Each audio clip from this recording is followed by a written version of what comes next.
ہر وضو میں کلی کرنا.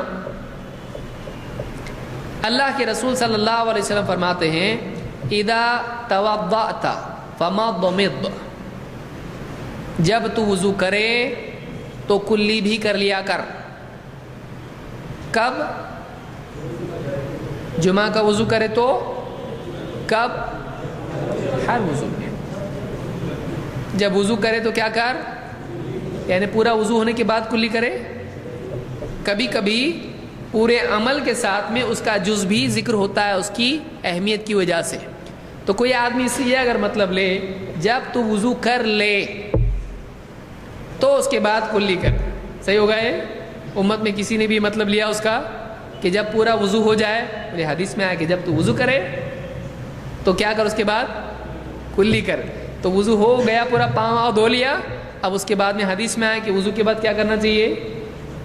صحیح ہے؟ یہ اس میں ہے کہ جب تو وضو کرے یعنی وضو میں تجھ کو کیا کرنا چاہیے. اسی لیے بعض لوگ کہتے ہیں کہ جب دو مسلمان آپس میں ملتے ہیں ان میں ایک اپنا ہاتھ دوسرے کے ہاتھ میں دیتا ہے اور مصافحہ کرتا ہے، تو کبھی یہ ہاتھ دیتا ہے اور مصافحہ اس کے بعد ہے، تو دونوں الگ ہیں کہ ایک ہیں؟ سمجھ میں آ رہی بات؟ یعنی جب وہ عمل اسی کا حصہ ہے تو آپ کو اسی میں اس کو شمار کرنا پڑے گا. ہاتھ سے پکڑنا کیا ہے؟ مصافحہ کس کو کہتے؟ پھر نئی چیز لا رہے آپ دوسرا، اب پاؤں میں لائے گا. یعنی ہاتھ میں دے کے مصافحہ کرنا، یہ معنی اس کے ہے. یہ نہیں کہ ہاتھ میں دیتا ہے پھر اس کے بعد ایک نیا عمل اور کرتا ہے مصافحے کا. بعض اوقات اسی طرح سے حدیثوں میں آتا، آئندہ بہت ساری حدیثیں ہمارے سامنے ایسی آئیں گی. تو یہاں پر کہ جب تو وضو کرے تو کیا کر؟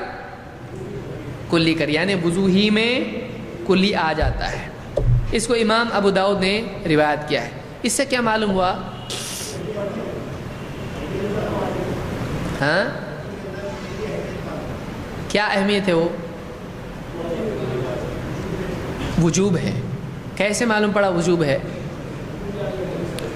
کسی چیز کا اللہ کے نبی صلی اللہ علیہ وسلم اگر حکم دے دیں، بنیادی اصول کیا ہے؟ وہ چیز واجب ہے، الا یہ کہ کوئی ایسا قرینہ ہو جس سے معلوم ہو کہ یہ لازم نہیں ہے. ٹھیک ہے؟ تو یہاں پر وضو میں چونکہ آپ نے کلی کا حکم دیا لہٰذا یہ کیا ہے؟ واجب ہے.